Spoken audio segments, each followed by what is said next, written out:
Congratulations! You've been born in India sometime before emotional availability was invented. You enter the world as the most important person in the house, not because you have achieved anything, but because you are a boy. Your sister was born 2 years earlier, and the family reacted like someone had delivered the wrong Amazon package. But you are the future. Your mother feeds you first, your sister clears the plate. Your father never hugs you, because physical affection may turn you into a guitarist. From childhood, you learn the two most important rules of manhood. Number 1, never cry. Number 2, don't talk about feelings. And there's one more. Whenever possible, try to make other people cry. You study hard, not because you love science, mathematics, or literature. Love is not involved in education. Education is war, and Sharmaji's son is the enemy. You memorize entire textbooks without understanding a single sentence. You can calculate the velocity of a train traveling from Delhi to Mumbai, but you cannot understand why your wife has been quiet for 3 days. This is called being educated. You do not read newspapers. Politics is complicated. Economics is boring. Human rights sounds like an optional subject. But 30 years later, you will have very strong opinions on all three, because your school friend Ramesh forwarded a video with dramatic background music. After college, you get a respectable job. Respectable means you hate it, but your relatives recognize the company name. Then your parents inform you that you're getting married. You ask, to whom? They say, why do you need to know everything? Your future wife is selected through a scientific process involving caste, horoscope, family reputation, and whether she can make round chapatis under pressure. You meet her once in a room containing 14 relatives and 1 plate of samosas. You ask, do you like cooking? She says, I want to become a teacher. You say, very good, very good. And that is the last time the subject is discussed. After marriage, she moves into your house, raises your children, remembers your medicines, and slowly becomes a background character in her own life. You proudly tell everyone, my wife doesn't work. Correct. She only runs a kitchen, nursery, hospital, and elderly care facility without salary, leave, or recognition. But she doesn't have an office ID card. So apparently she is relaxing. Soon, you have children. Your son is your retirement investment. Your daughter is a merger opportunity. You tell both of them to study hard, but for different reasons. Your son must get a job abroad,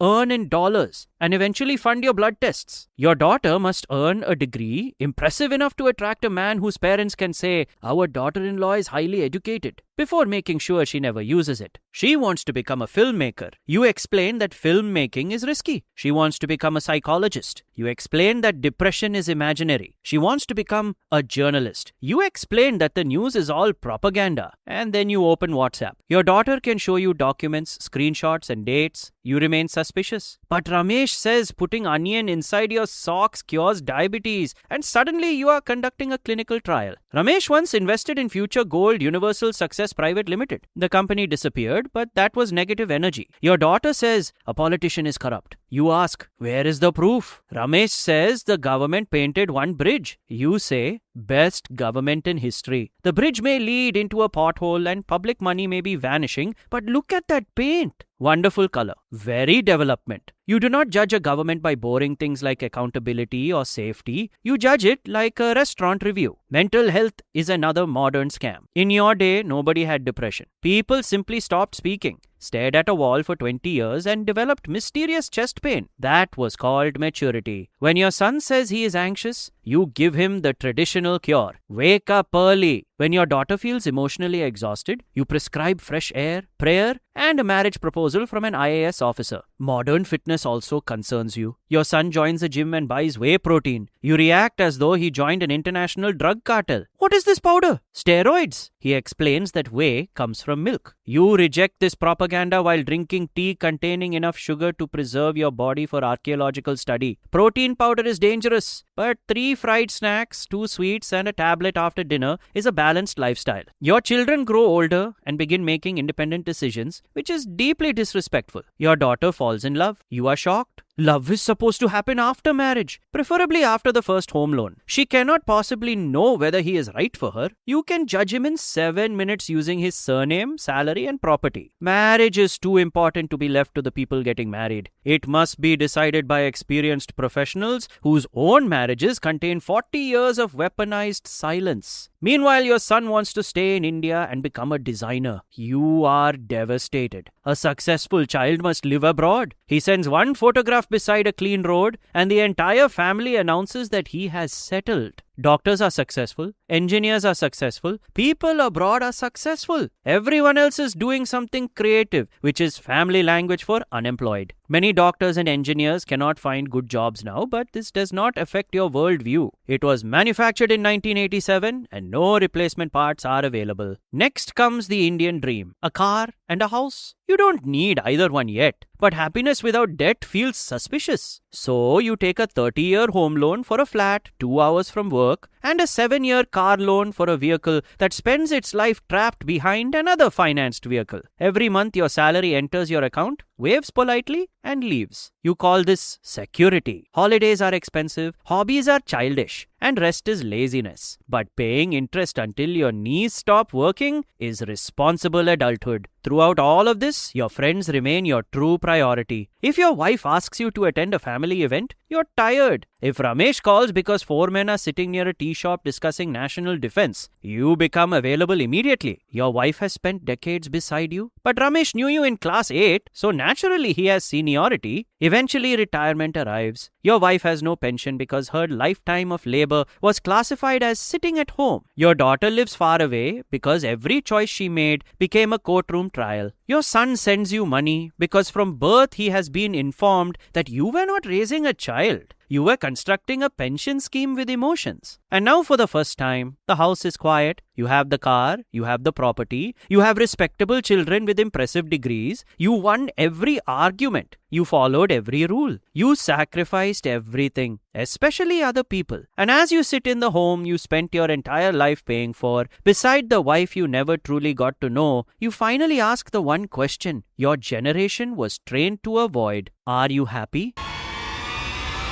And then Ramesh forwards a good morning message. So you delete the question and send it to 25 people. Thanks for watching. Make sure to subscribe.